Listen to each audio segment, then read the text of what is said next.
근데 지금 우리 인문사회 분야의 교양서를 찾는 독자들이 가지고 있는 의문들이 뭘까? 국가는 도대체 뭐 하는 곳이냐? 이런 질문이요. 국가는 도대체 뭐 하는 데지? 국가가 뭐야? 이게 한동안 별로 생각하지 않았던 이런 문제들이 사람들에게 많이 와닿을 것 같고요. 그 다음에 이제 세상이 좀 굉장히 힘겨워지고 경쟁이 심하고 이러니까 한편으로는 굉장히 경쟁적으로 물질적인 면에서 남을 압도하려는 욕구 이런 것들이 터져 나와서 자기 개발서나 이런 것들이 한동안에 이제 풍미했죠. 그렇게 해도 잘 안 되는 것 같으니까 최근에는 이제 마음의 평화를 얻는 쪽으로 사람들이 많이 바뀌는 것 같아요. 근데 이걸 어떻게 해야 하는지를 잘 모르죠. 그래서 내가 행복해지기 위해서는, 내가 일상적인 삶 속에서 행복을 느끼기 위해서 뭐가 필요할까? 이제 이런 고민들을 또 꽤들 하는 것 같고요. 제가 주변에서 보니까. 어린이 책 시장은 한동안에 굉장히 이제 많이 컸는데요. 이제 부모와 어른들이 아이들을 이해하는 방법에 관한, 저도 이제 아이 키우는 아버지로서 때로 굉장히 당혹스러운데, 옛날 같으면 그냥 해오던 대로 하겠지만 지금은 어떤 문제에 부딪히면 이제 인터넷 검색을 하거나 뭐 책에서 이걸 찾게 되는데, 저 육아를 하는 과정에서 보면 적절한 대답을 발견 못하는 경우가 대단히 많았어요. 애들이 이제 하나 둘 이렇게 되는 시대이기 때문에 시간이 가면 갈수록 부모들이 아이를 더 잘 이해하고 싶은 욕구, 다른 한편으로는 이 애를 잘 키워서 출세시키고 싶은 욕구도 그만큼 강하지만, 동시에 시간이 가면 갈수록 아이를 있는 그대로 제대로 이해하고 싶은 욕구들이 생길 것이다. 저출산 시대니까요. 반면에 그 이면을 얘기를 하면 지금 우리 사회는 빠른 속도로 고령 사회를 향해서 가고 있는데요. 노령에 대한 준비가 거의 안 돼 있습니다. 좀 가면 서비스와 상품 시장 전반에서 부동산 시장까지 이 고령화의 영향이 곧 나타날 것으로 저는 생각하는데, 도서 시장도 이 영향을 피해갈 수 없다 이렇게 봅니다. 그래서 이제 고령 사회를 앞두고 독자들에게 굉장히 무겁게 다가오는 질문이, 어떻게 행복한 노후를 보낼 것인가? 자기의 노후 설계와 관련된 정보가 굉장히 많이 요구되는 시대를 눈앞에 두고 있고요. 동시에요, 아직은 이 요구는 자각된 요구는 아니라고 생각해요. 노인이 젊은 사람과 잘 지내는 방법에 관한 거예요. 자식들한테 며느리한테 큰소리 뻥뻥 치고 이렇게는 이제 먹히지 않아요. 그러니까 서로 간에 젊은 사람이 노인을 이해하는 법, 노인이 젊은 사람과 더불어 사는 법을 익혀야 되는 시점으로 오고 있습니다. 근데 이제 고령에 드신 분들은 책을 잘 안 사거든요. 되게 보면 고령을 앞둔 사람들이 고령을 설계할 때 어드바이스가 필요하다고 저는 보는데, 가끔씩 이런 류의 책들이 나오긴 하는데, 아직 우리 문화, 우리 사회, 우리들의 또 무슨 뭐 역사 이런 것을 다 감안한 그런 자기 자신의 고령을 대비해서 미리 알아야 될 것들을 알고 준비하도록 하는 책들, 이게 곧 저한테도 필요할 거라고 생각해요. 제가 우리 나이로 52인데 한 10년 있으면 이제 은퇴해야 되잖아요. 그러면 은퇴 후에 또 한 20년을 평균 생존 연령까지 산다면 되게 한 20년을 또 살아야 되는데, 저도 막막해요. 누군가가 이거에 대해서 단순한 실용서를 낼 수도 있겠고, 또는 뭐 철학적인 면에서 그 문제에 대해서 마음의 준비를 하는 그런 책을 낼 수도 있겠고요.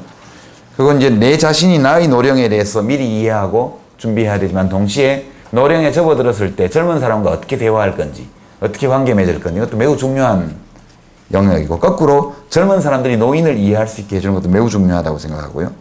그 다음에 이제 저는 이 질문을 굉장히 중요한 질문이라고 생각을 하는데, 우리 사회에서는 되게 좀 관심이 적은 것 같은 건데요. 개인과 국가의 관계에 대한 책이요. 저는 우리 사회에서 인문사회 분야에서 이 대목이 굉장히 부족하다고 느끼고 있습니다. 개인과 국가가 어떤 관계를 맺어야 되느냐, 어떤 영역을 개인의 선택에 맡겨둬야 마땅하고 어떤 부분을 국가가 결정해야 되는가에 대해서 우리 사회에서는 아직 충분한 토론이 없는 것 같아요. 제가 이제 사상적으로 진보 자유주의, 혹은 자유주의 좌파 이렇게 스스로를 이야기를 하면서 사람들과 대화를 해보면 보수 진영하고는 또 충돌하는 지점이 늘 있고, 근데 묘하게 진보 진영하고도 충돌을 많이 하죠.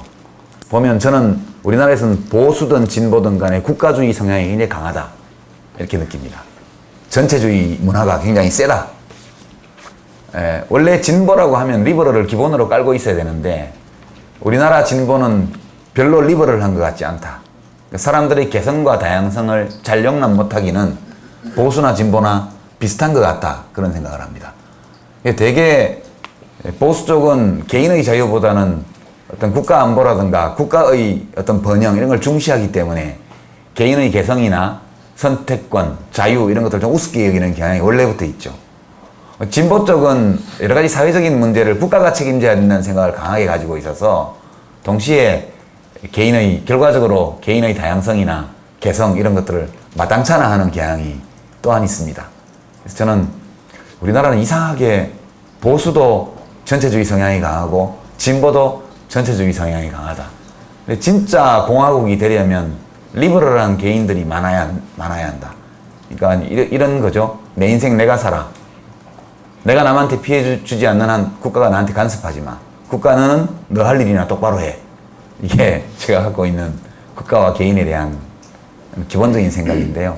그러니까 이런 관념 또는 어떤 직관적인 태도, 정서 이것을 깔고 어떤 사회적인 문제를 논하는 책이 너무 없다 그런 생각을 문학책을 보더라도요. 제가 여기는 뭐 인문사회 분야 하시는 분들 있나 문학책을 소설을 보더라도 제가 이제 몇 년 전부터 오쿠타 히데오 소설을 간간히 즐겨 보는데 이제 다 보진 않았고 몇 권만 봤습니다. 그 중에 제일 인상 깊었던 게 남쪽으로 튀어였거든요. 후일담 문학인데 그렇게 리버럴해요.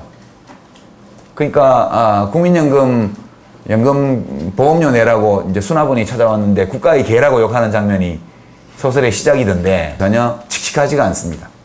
나름 전공투 세대가 나이 들어서 사고도 가끔 치고 이런 굉장히 코믹하게 그렇게 즐겁게 경쾌하게 그래서 일본 좌파들은 이런가? 우리나라의 후일담 문학을 보면 너무너무 무겁거든요. 우리가 30년, 40년 전의 역사, 비극적인 역사이고 어두운 역사의 한 대목이었다 할지라도 이렇게 30년, 40년이 지나서 이걸 돌아볼 때 이렇게 경쾌하게 할 수 없을까? 뭐 그런 생각하는 거죠. 인문사회 분야도 마찬가지에 지나친 엄숙주의 이런 게 있습니다. 특히 이제 사회과학 분야에 무슨 국가 역할이라든가 진보 이런 걸 둘러싸고 나오는 책들을 보면 읽을 수가 없어요. 그러니까 제가 읽어도 안 읽혀져요. 예. 이걸 누굴 보고 읽으라고 이 책을 내놨을까 도대체. 요즘 뭐 많잖아요. 무슨 사회투자국가부터 시작해서 역동적 복지국가 온갖 이름을 붙여서 교양서로 나온 책들입니다. 실제로 일반 독자를 겨냥해서. 근데 읽을 수가 없어요. 기본적으로. 거기는 교양적인 내용이 많을지 몰라도 무슨 재미가 너무 없고 너무 무거워요. 그래서 가벼운 게 항상 좋은 것은 아니지만 되게 이성과 논리에 호소하기보다는 우리들이 감성과 직관에 곧바로 다가갈 수 있는 그런 책들이 좋은 교양서라고 저는 생각합니다. 우리가 독자들을 학자로 양성하려는 게 아니잖아요. 사람들로 하여금 무엇을 느끼게 하려는 게 목적이지 사람들로 하여금 배우게 하려고 하는 게 아니지 않습니까? 교양서라는 것은.